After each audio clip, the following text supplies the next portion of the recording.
Hi, this is We Know the Rules podcast. I'm Amy Poo. I'm the boxing life coach. I am also the first female professional boxing referee in the UK. In this podcast, I speak to women who are referees, umpires, or officials in their respective sport. They share their stories and their journeys to date, as well as the mindset they need to have in a male-dominant sporting world. I hope you find inspirations from their stories of courage, strength, and determinations so that you can carry on your own journey. Enjoy. Hi, Eva. How are you? I'm doing fine, thank you. How are you, Amy? Yeah, I'm good. Thank you. Thank you so much for accepting my invitation to be on the podcast. So, to start with, I guess, tell us about yourself, possibly from childhood and your sort of a bit of the background and where you are now. So over to you. Yeah, sure. My name's Eva. I'm 27 years old. I am currently situated in Linköping, which is in Sweden. It is, for Swedish standards, it's quite a big city, but it's about 200 kilometers southwest of Stockholm, in a county called SDHL. Originally, I was born near Washington, D.C. in the U.S. My mother's American, my dad's a Brit, but we then moved to the UK in 2000, so I was about 2.5 years old at the time, and I grew up 23 years in the UK. And I moved to Sweden mid 2023, and I've been there ever since. Yep. Wow. So what brought you to Sweden? Firstly, it was to study. I was studying a master's at Linköping University. I'm not currently doing that right now, but I'm still looking at my options here. But yeah, first was to study, and now it's just seeing my options. Okay. Great. That sounds really interesting, isn't it? I guess that you kind of Mm. move around a little bit. Would you say that kind of moving around or different kind of slightly, I know obviously in the States and in the UK, like the language is the same, but do you feel like there's a cultural shift for you? I'd say there's a pretty big cultural shift from each one. From as you go across from the US to the UK, is its own cultural shift. My parents can attest to both ways. That my dad originally moved to the US, and then my mum moved to the US to the UK. But even from the US over to the UK, and even to Sweden, there's that massive shift.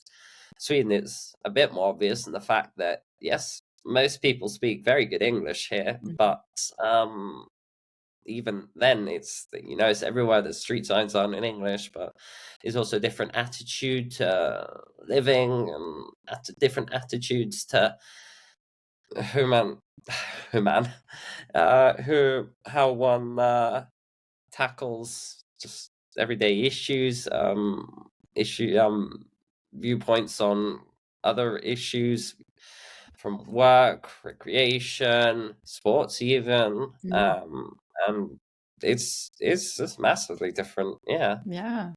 So what would you say the biggest challenge for you then, now residing in Sweden?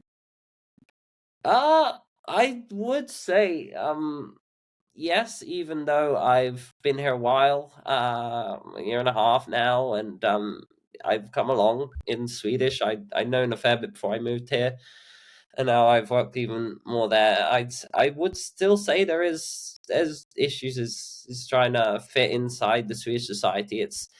It's a very different mindset. So in Sweden, one has this thing called jantelagen, which is like, Jante is a name of, I think it was the name of an original author, but it's also quite common.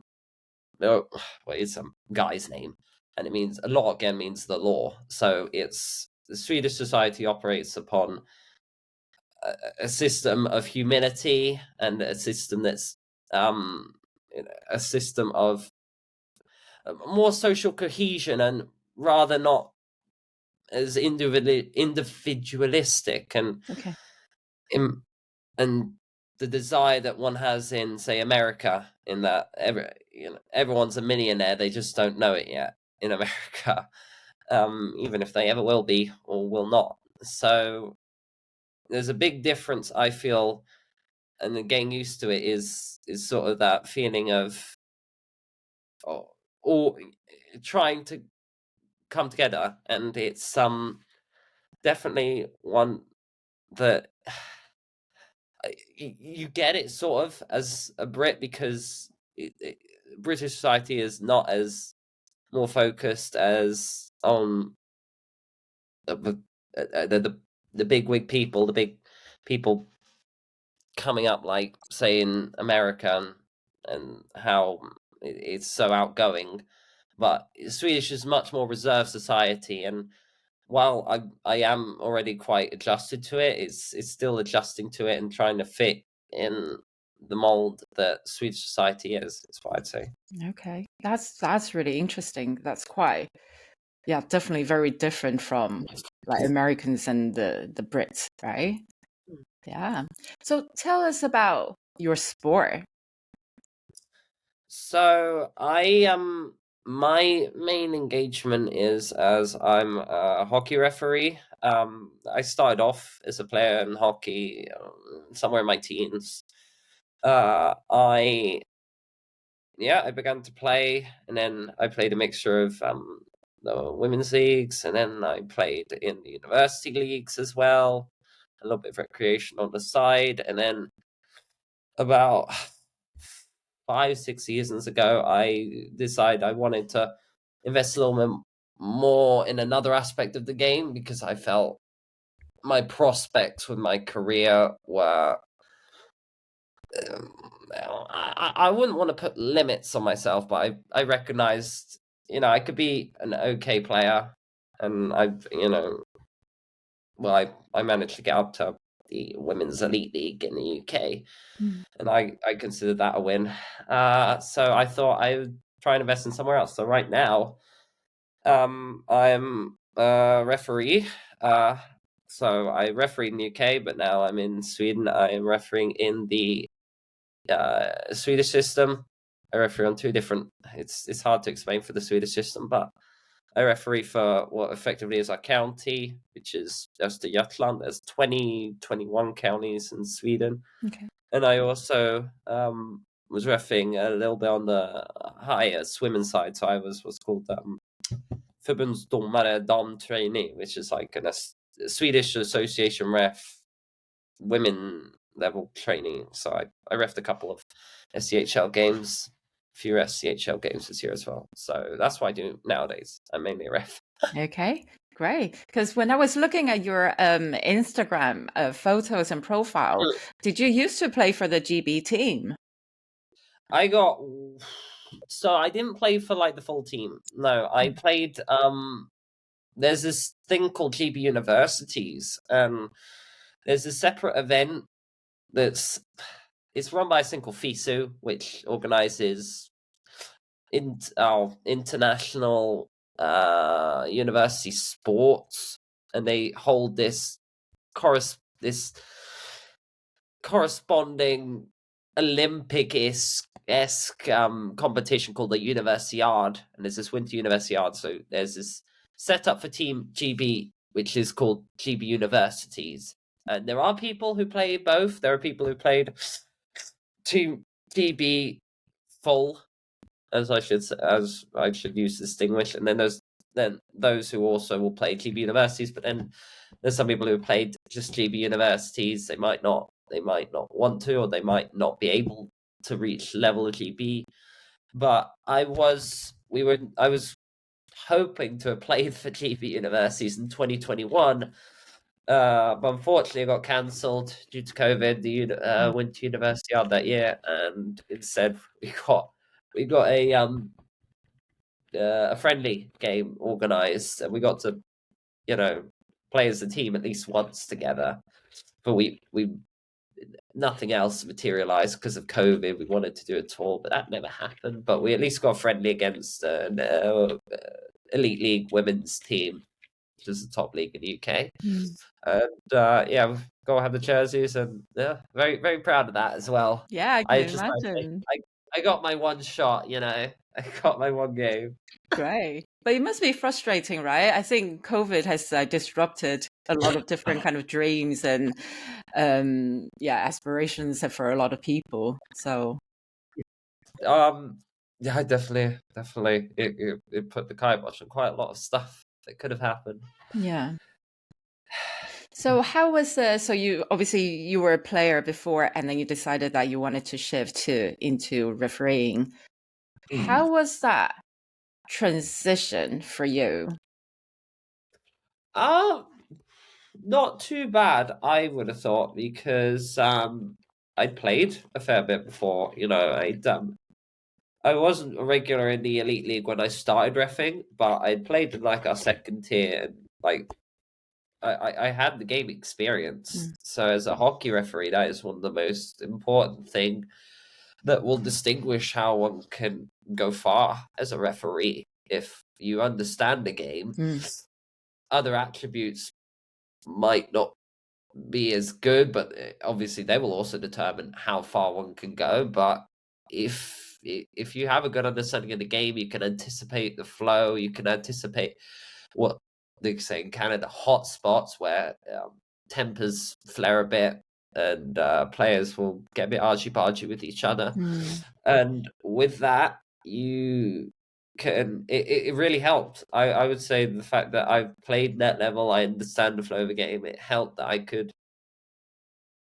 bring that skill from my previous playing years over, and I felt it was a pretty. I mean, the first season obviously is the hardest, and it wasn't very good for me either. Okay. Didn't help. It was right before COVID, so it took me a little time, obviously, to get used to all the different parts of refereeing with all the gestures and all the whistle control and whatnot. But no, it definitely helped. I would definitely say that being a player helped me more than someone who may not have played before, who wouldn't have played hockey before, that they wouldn't be able to transition as well over. Yeah. Yeah, I think that part that I can kind of relate, because I'm a boxing referee and I used to be a boxer, so I kind of feel like I'm quite comfortable getting into the ring or just kind of move around the ring, and that experience of having been a boxer definitely has helped, right? Oh, definitely. Goodness, like Yeah.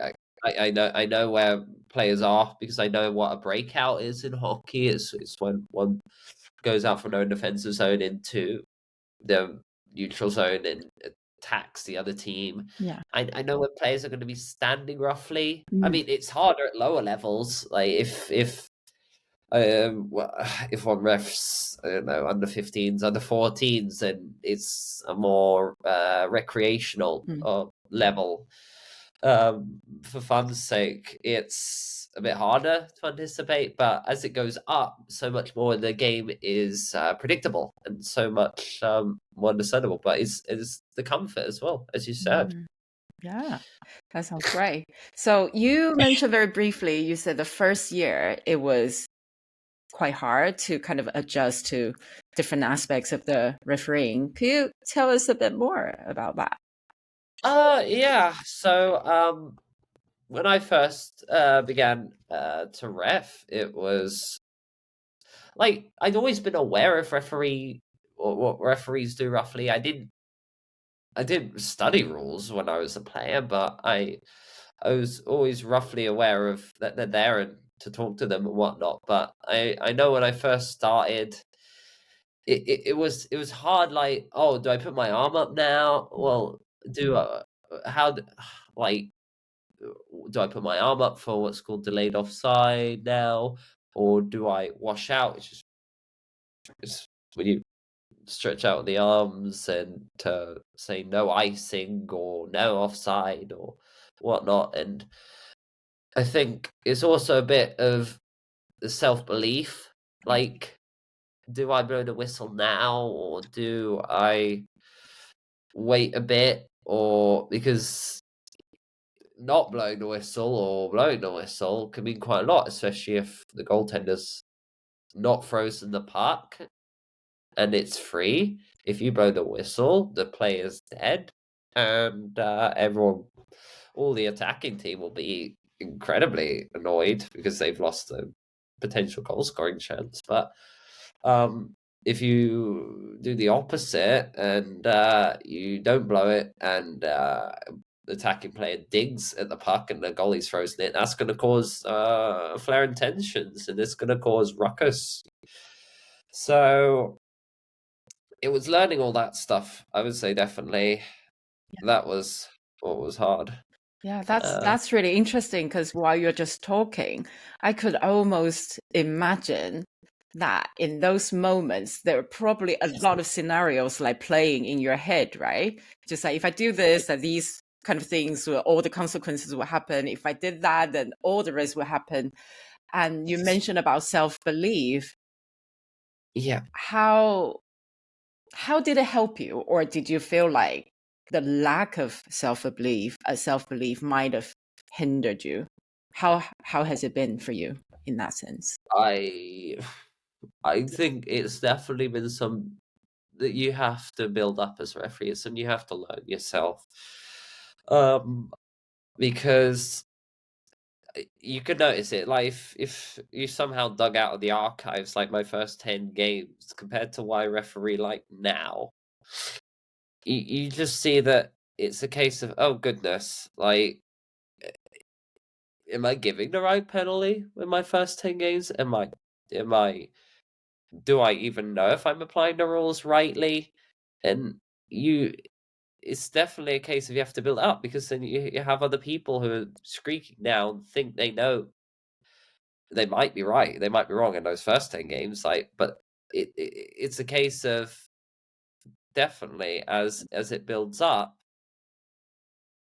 it it it it it's some that definitely it decides the game.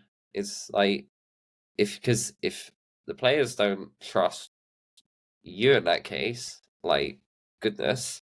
Mm. But I've definitely seen it as the what was it self belief has gone back. The decisions get a lot smoother, Yeah, and and players feel they can talk to you a bit more. I yeah, think that also comes into it. yeah. I think like Mm, definitely that self-belief is kind of like accumulated in a sense, right? Like from experience. So you kind of keep definitely. learning and then you sort of bank those experience into your head and then kind of build that foundation of self-belief. And I Oh, also believe that self-belief also kind of projects out as well. So you mentioned about, well, players feel like they can talk to you. So they probably yeah, trust you a bit more once that you establish that presence, that self-belief. 100%. I mean, and that applies for any referee really. Mm. Like, the ones, even the refs who've come from even higher playing background, like who play at national team levels and want to retrain to be a referee, like, even they have to build up a little bit of that belief at the beginning. Usually comes a lot quicker to them because they played so long and they understand the game so well that they already have that strong inner belief. But even then, it's once they've built up that belief and then they become more confident with reaching up their arm or washing out or varying how they blow the whistle, it becomes more evident. Yeah, Even from their own body language. yeah, Here it comes, how it comes out. yeah. No, 100%. That's great. So when you were playing as well, when you're a player, are there, well, even now, I guess, are there many women referees in hockey? Oh, it depends very much on the country. Oh, right. So, Okay. um, but it's something that's definitely, I think, globally you can identify a trend that low. Noticeably lower in nearly every other country. Okay. How many women referees are to how many men referees there are, Mm. but some countries have quite a bit fewer. So, say the UK, I think when there was the last a survey, had some like 30 to 40 women referees, like Okay. in the whole country. The UK has about what 12,000 active players across every level, while Okay. Sweden is a bit over 100,000 players, 110,000, and I think because I was looking at IHF, IHF used do surveys from time to time of what each governing body has, and I think the IHF noticed that Sweden had some like 300 women referees, so Wow. over all levels. So we're talking about I'm not entirely sure how low that goes, but I mean we're talking from county level up until the highest and most qualified women referees in Sweden. But it's definitely something that has traditionally been lower. Mm. And a lot of countries do take different pathways for women referees to help encourage them Yeah. to come into the game. Yeah. But yeah. And are the referees, the women referees, that are they limited to women's games, or is it a mix across? No, no, definitely not. It depends also on the country, like what games they can predominantly do. Okay. So I know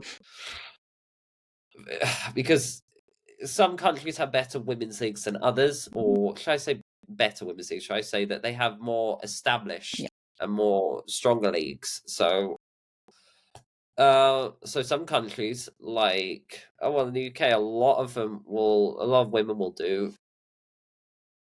There's women at every men's league, I believe, in the UK. Which is very good. I have a good friend, Holly Nina, and she refs the men's elite league in the UK, which is the highest men's league, actually. Wow. So, and then from there, there's varying levels of women at different levels. Refereeing the women's league in the UK isn't a level like in Sweden, where in Sweden you can focus the referee levels can you can create a sort of classification of referee Mhm. that is refereeing the top women's league, because the top women's league in Sweden is, I think I don't know the exact figures, but a lot of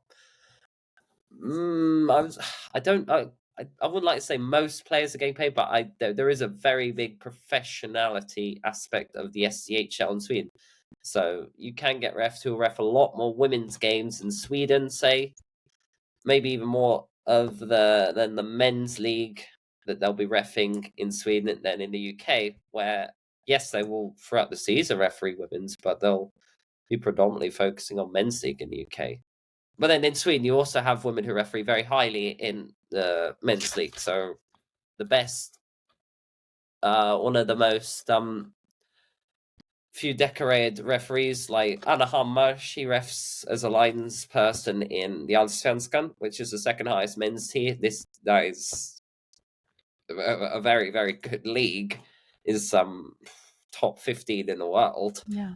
And you'll get a few that referee in the third, and a lot will referee below that. But yeah, depends on the country, but most women will do both. Yeah, that's great. I kind of feel like I fell into the kind of the cliche, because I was always asked by people who don't know about boxing in terms of like, oh, whether I referee men's boxing as Mhm. well. Um, you can probably tell I don't know a lot about hockey, probably not at all. So, I'm really like keen to learn as well in terms of how this sports and how women fare in the sport, I guess.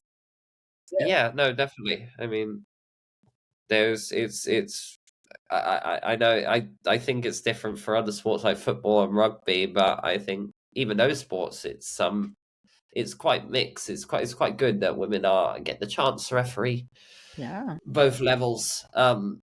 and it's not that they're forced to. The only thing I will say, there is a caveat. International hockey is only refereed by each corresponding gender. So Is that right? Okay. women can't referee a men's world championship and vice versa. Okay. I mean, if you go back 30 odd years, there was, I think, the last time that men refereed at a women's, because the numbers was, Sure. we're talking about Genesis. Women's hockey has only been at the Olympics since 1998, and the first unofficial world championship wasn't even until 1987. Wow. So there was men originally refereeing in the women's league, Yeah. women's world championships, but not anymore. So it is women do, and that's different from, say, football, where you've had women referees at the World Cup, I believe. Yeah. Huh. Great. So do you find the difference between refereeing a men's game and women's game?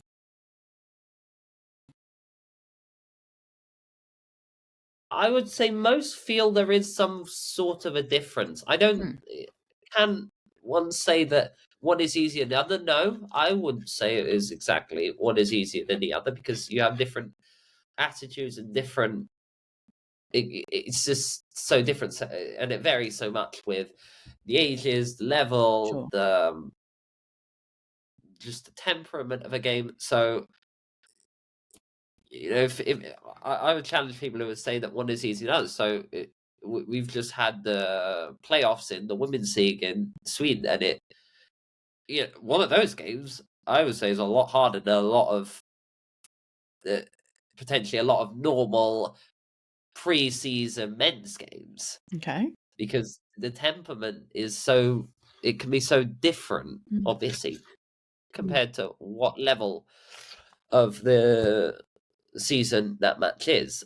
But there are different things you just have to be aware of. Like in men's leagues, in the UK, for instance, you have fighting as only a 5-minute penalty. That means they only sit in the box. They can come after 5 minutes, or the next stoppage in play after 5 minutes. They're not kicked out of the match. Okay. Now, I don't believe there are any leagues right now who have a women's league that doesn't come with an automatic, what's called a game misconduct, which means ejection from the game. Right. Okay. So there are no women's leagues that have that. So that's a different thing. And a lot of women's leagues have different rules on checking, which is tackling. Okay. So men's is full checking at every men's senior league, basically. At recreation level, not so much, but at every senior league, it's full checking. But for women, it depends on which league. So the women's league in the UK does not have the same checking rules as the elite league as the SDHL, which is the top flight in Sweden. So in Sweden, we have checking rules. That means one can check another player for the puck to win possession of the puck, but they can't do it in what's called an open ice north-south checking way. So they can't face each other, and that one checking player goes directly Right. into the player, because that's not allowed. Right. That sounds But dangerous as well. well, it's fine at men's league, because the way that men's hockey has been taught for so long, that it's normal at men's league. But bringing checking into female hockey is so new that it's not introduced in the same way. That's why we don't have north south. I don't know in the future if it will be so. Okay. It would be dangerous of me to speculate. Yeah, of That course. sort of thing. But it's definitely a different topic because of how one plays. And then we have to talk about the North America, the top women's league, probably in North America, that's called the PWHL. They have very similar checking rules to the SDHL. Okay. But then you have leagues in the UK who don't have that, and it's very different. Yeah. So do you find that you have to adjust your refereeing style in terms of either the men's game or women's game, or different rules or different levels, I guess? Yes and no.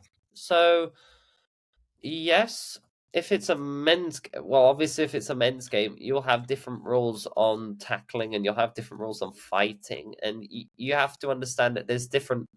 So when I refereed in the UK, you have to have different rules and say if two if two men willingly willingly engage in a fight in the UK, that's you have to realize, okay, there's also this thing called there's this thing called the code, which is like unwritten rules, which is just a matter of chivalry. But that's you can't obviously think of that as a referee. But as a former player, you also think of that. But what should I say? You have to realize you can't referee a fight in, say, the UK leagues where fighting is just a 5-minute major on each side, and you can't compare it to, say, in Sweden where we do not have fighting. It's fighting is 5 in game, regardless. Right. So there is definitely a way you have to think differently in that. In regards to the women's league, where if they start throwing punches, you know that you've got that's an amount of that's going to eventually. Well, it depends, because there's a difference between a thing called roughing and a thing called fighting, and it depends where the punches are, obviously. But if they start trying to fight like the men's, you have to go over to a 5 in game. So these girls will be getting thrown out, rather than if it was men's, they would be staying in the game.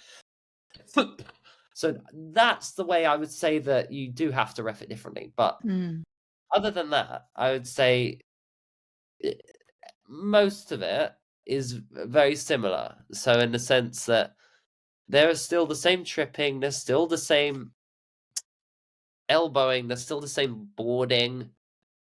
That stays the same regardless of it's mixed men's or women's. So I would hesitate to say that I ref differently because she's a woman and she can't, because obviously that's sexist, and I would never want to referee in such a way. But obviously with the difference in rules, you have to adjust in judgment sometimes. Yeah. But I would definitely say that probably more or less it's the same attitudes when refereeing. It's just a couple of different rules would change. Yeah. It sounds like you really kind of have to assess the game and kind of, I guess, gauge the flow of the game and how it goes, and then just go with it in a way. Would that be right to say that? One would think, if you're talking about how one referees a game, and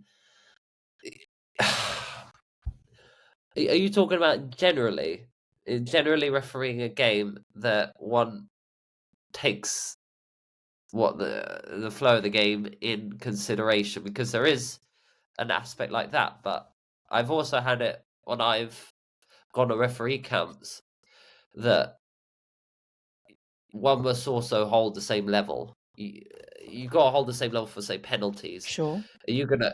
I know it's hard, but you've got to call the same trip that was called in the first period. Yes. As you do in the overtime in the 4th, 5th, 6th period, if it goes that far. Yeah.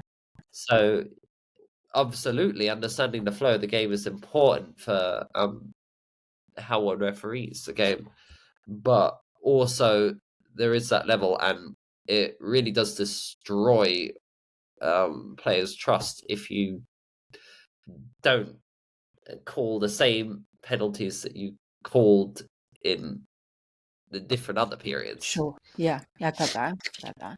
So do you feel like being a women referee, does it help you, or is there any particular challenge because of your identity? Oh, that is a hard one. I will definitely say, because I've seen I've seen myself and I've seen other women referees be treated in every different sort of way. Okay. So sometimes I've seen women commended, and I've seen male referees lambasted, say, "Why can't you be like the girls?" I've also seen and heard some awful abuse that is based on one's gender. I've seen.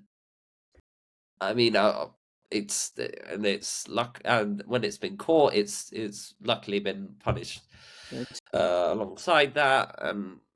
But even then, it's just I've seen also abuse, and then I've had pure intrigue.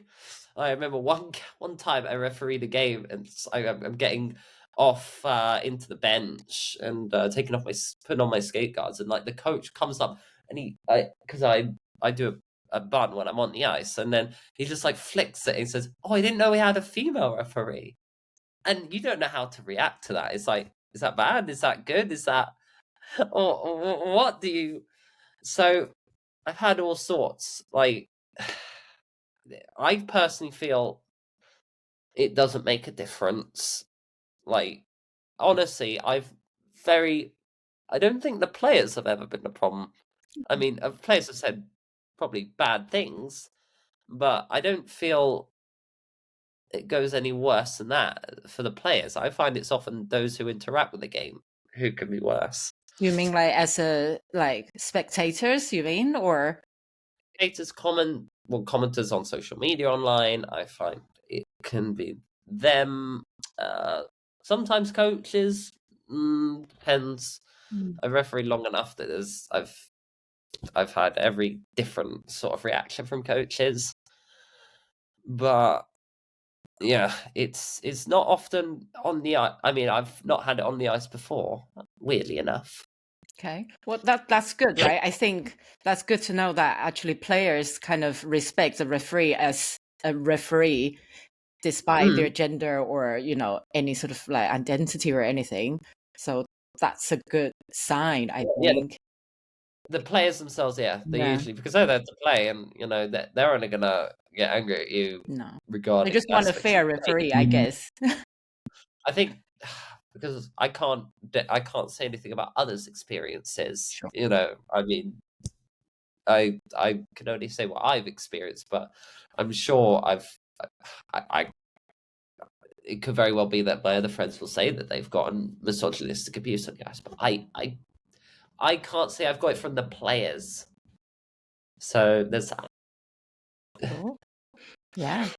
So I think that you identify yourself as like part of the LGBTQIA plus community.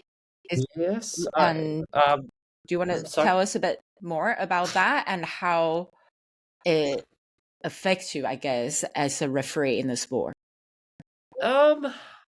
So I am transgender. I've been out for most of my hockey. Well, not.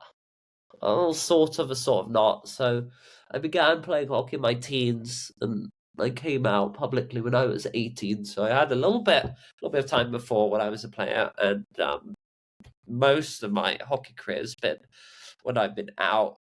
I can't say. I think that's much more pressing issue than my sexual preferences. Like I don't. I can. I don't think. I think people much more notice regarding me being trans than they do with other aspects of my life. So I will say that I can talk about how that has affected my interaction. So again, I can't say I've had a lots of negative reactions as a referee side. So, but I will say there are occasionally times that I can get stuff that's sort of on the fence, Okay. which I get. I mean, sometimes it's sport where one has to shout, and when we shout, we're not always.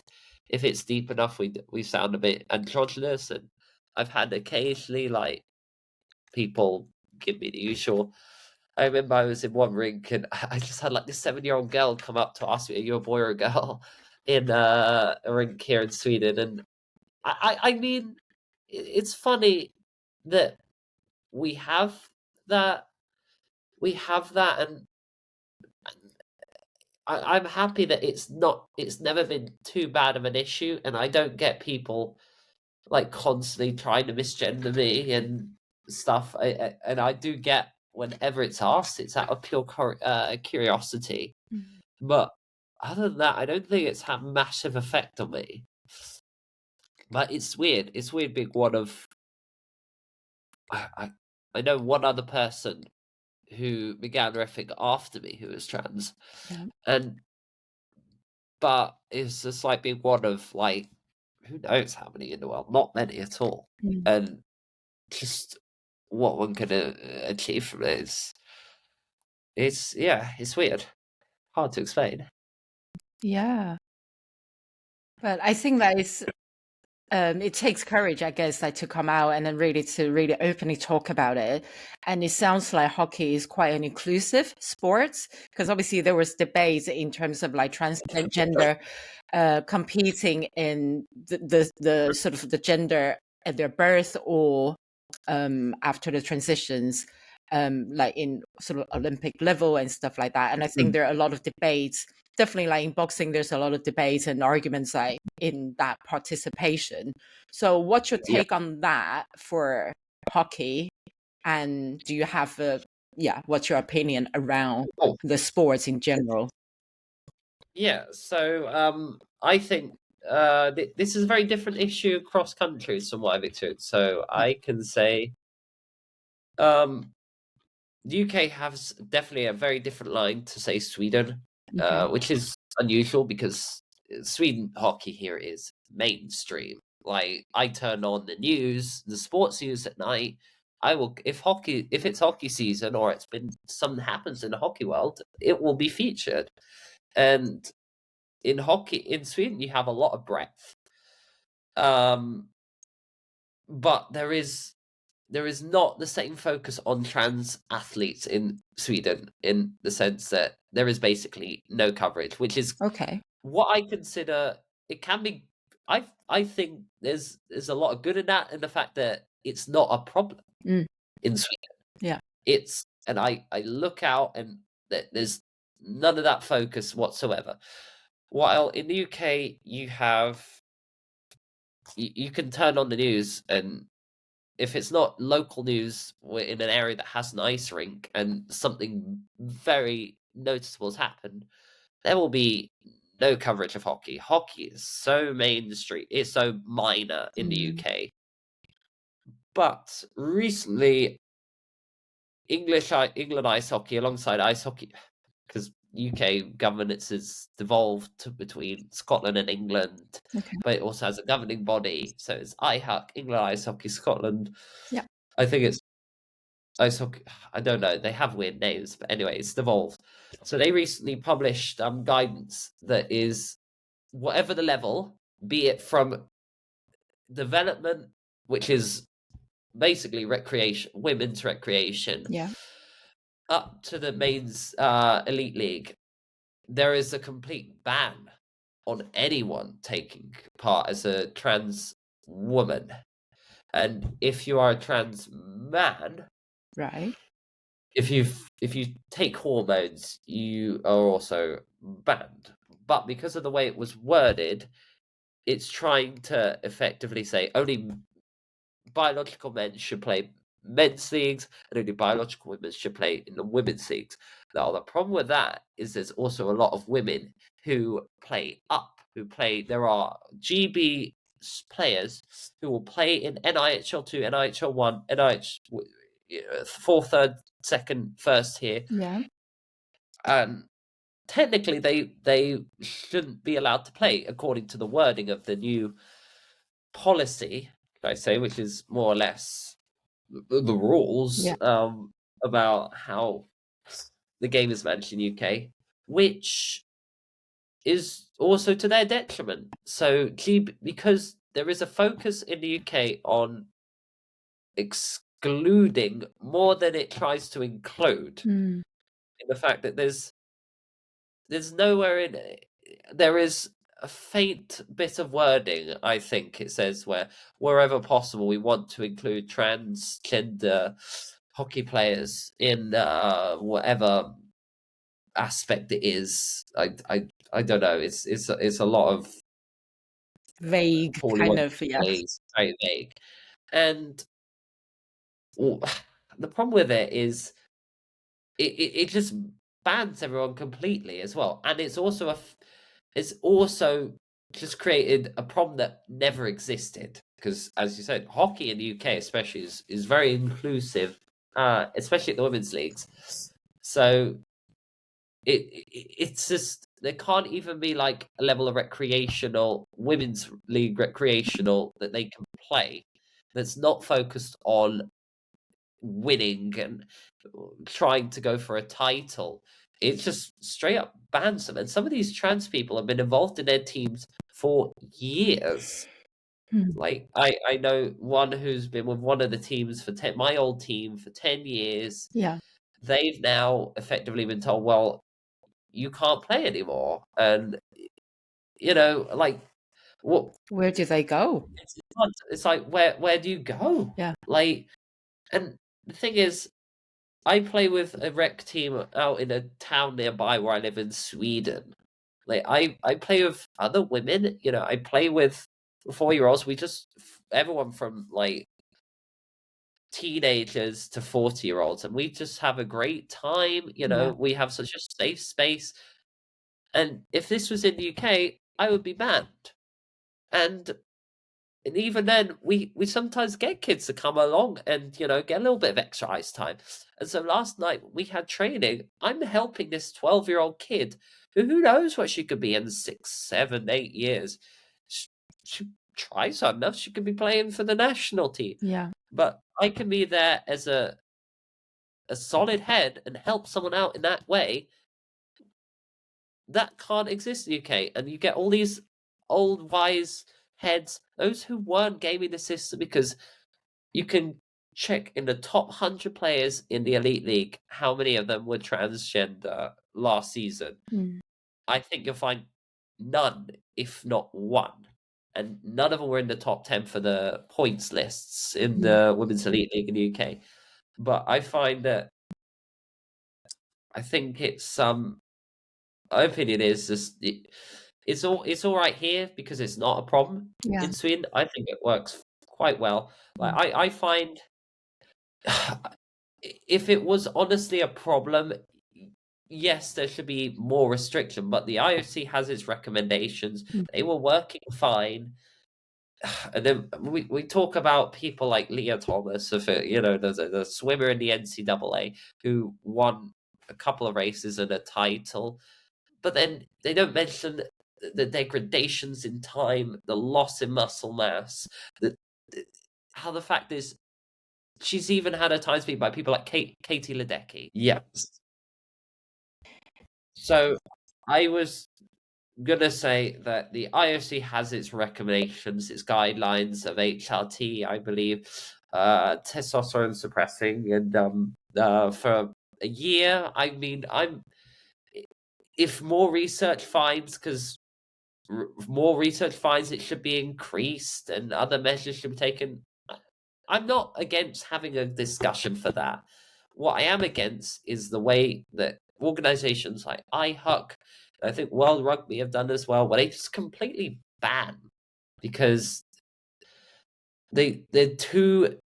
They just think automatically, well, they've gone through male puberty, they're gonna demolish everyone, which is evidently not true. We don't have. It's just it doesn't exist. Okay. And the fact that they have not encouraged participation, they have just told trans women and trans men, there's recreational hockey for you with the guys. And I've got my friends. I have my friends from my old women's team. Why do I have to upend my life because there was no problem at all before? Yeah. Absolutely. So what's your vision, and what's in your mind, what's the ideal situation, or Where would I yeah, like it to like go? where does it go? Where would you like it to go? Because a lot of this is for those who I do say trust. I do say it should be a matter of first inclusion. So I think inclusion is the first step, and then we can address if there are actual problems, and it should be case by case. The first thing is we take it by case, as we always used to do, and before we had to introduce just blanket bans that really those who are affected very much, and those who aren't affected, it just that what difference does it make to their lives? Like, my view is we take it case by case if need be, especially in the UK where there are I don't even think a Yeah, handful. I think there is a yeah, handful of trans hockey players in the UK. Is just to take it as it comes for now. And yeah, obviously, I'm all for more research, you know. yeah, And while I feel people who are yeah. desperate for the ban will say, well, the research so far says there is still a benefit. The same research says is also it doesn't have the same. It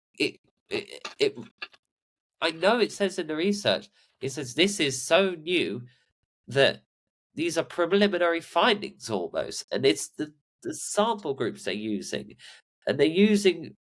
Mm. I'm trying to remember because I did a little bit at university. And I'm trying to remember 2-3 years back, but I Mm. know it's a lot. Of this is you look at the population groups, you look at who's being sampled, and you can't just ban people straight out because this sort of research is it's barely within a decade. Like, and we're just going straight into it. I just think it Yeah, needs so much more care and precision than just a straight up ban. And especially when the women's clubs were not yeah, consulted. No, they were not invited to discuss it.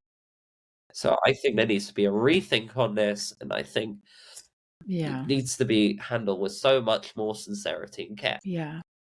Well, thank you for sharing all that. Yeah, I think there is a frustrating part in terms of like the sort of the higher hierarchy. They're making decisions without actually consulting the Mm. group that are going to be affected, and it just happens So across I the would board, add a like on so caveat, many and that they different will claim things. that they have consulted. They said it was an 18-month consultation, but from what I've experienced from my old club, I've had it from members of Streatham. I've had it from other members of so my old team was called Storm. I've had it from other members in other women's teams throughout the south. It was a matter of we present what we're gonna do, just so you know. So they will consider their consultation, which was more just they're spreading what their intentions are. When there's an actual genuine consultation where people Yeah, can come in and actually honestly mm, be a part of it rather than what they've done.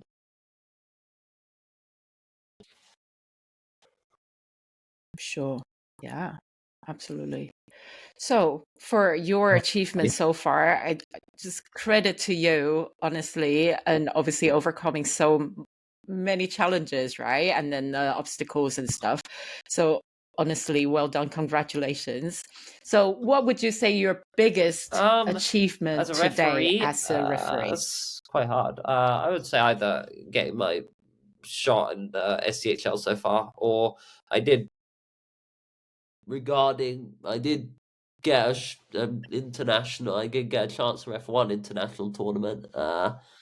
So it was Division 3B in Estonia. Lovely Wow. place. Lovely little tournament to begin with, and hopefully someday to get back there.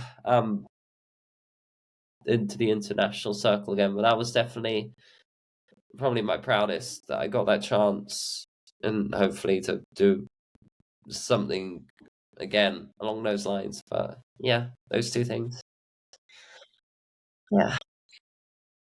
Yeah, fantastic.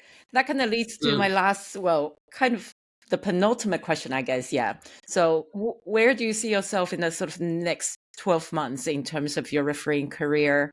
Wow, And what do that you is look hard. forward to into the future? I've definitely had a turbulent last 12 months. So I try, and I think it's Okay. important for a lot of other people, and that goal setting is one of the most important keys you can use in one's development, especially as a referee or a player or whatever in life. So I say I give myself short and long term goals, and I say short term. I would, especially in the 12 months being quite short term.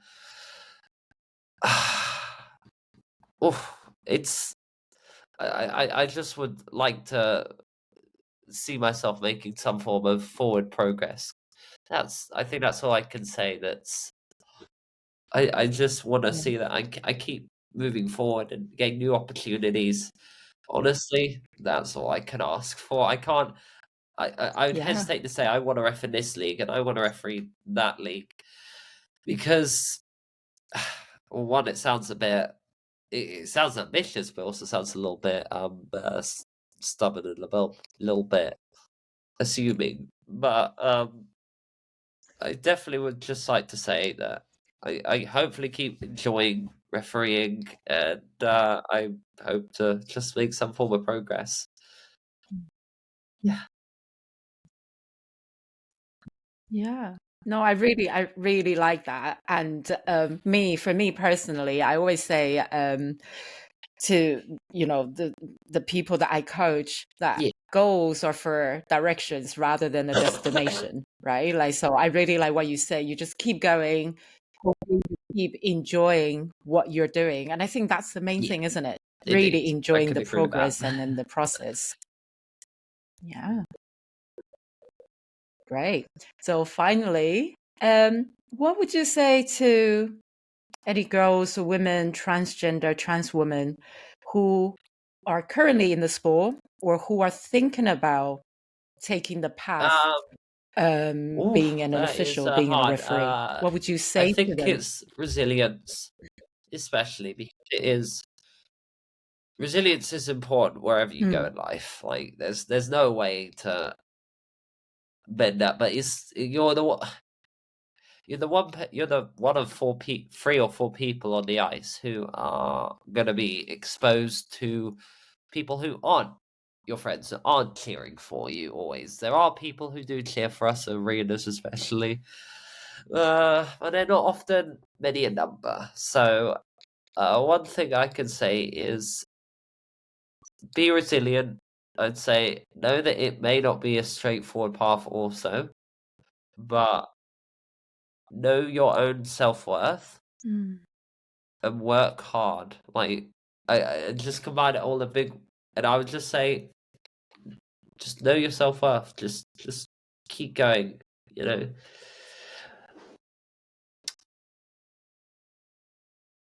yeah. No, I really, I love that. And actually, I think that really reflects on how I see you, and you really demonstrate that resilience and that believe in yourself, that self-worth, right? Like you really hold your ground, hold your Mm. space, and you're obviously thriving. So that's really, really great. Thank you for that, for all the girls in the hockey field. Um, is there anything that you feel that's for you that's really important Um, and that I haven't asked the that's question quite hard because I think that you want to add on? you've mentioned a lot about the important things. I don't know. Like I mean maybe it's just oh you've got me there. Uh, it, oh I No, don't it's know what okay. else It's needs okay. to. Is there anything else that needs to be said? Um, normally they Mhm. ask me like, Yeah, "Do you that's fine. enjoy Yeah, it?" but I think like Because what you it's a said. fun thing to go onto an ice, be booed by both sides, and then come out of it and think, "Oh, I did a good job there."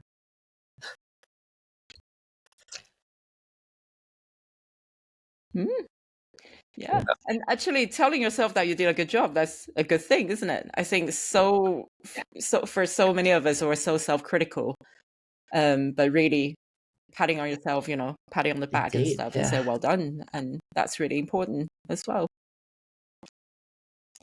Great. Well, thank you so much, Eva. I really enjoy our chat. And thank you for, again, being, for your time and being on the podcast and sharing your thoughts and really thoughtful insights into the sport, the differences between countries or organizations, and as well as, advice for the young women and girls who want to be an official referee in hockey. So thank you very much.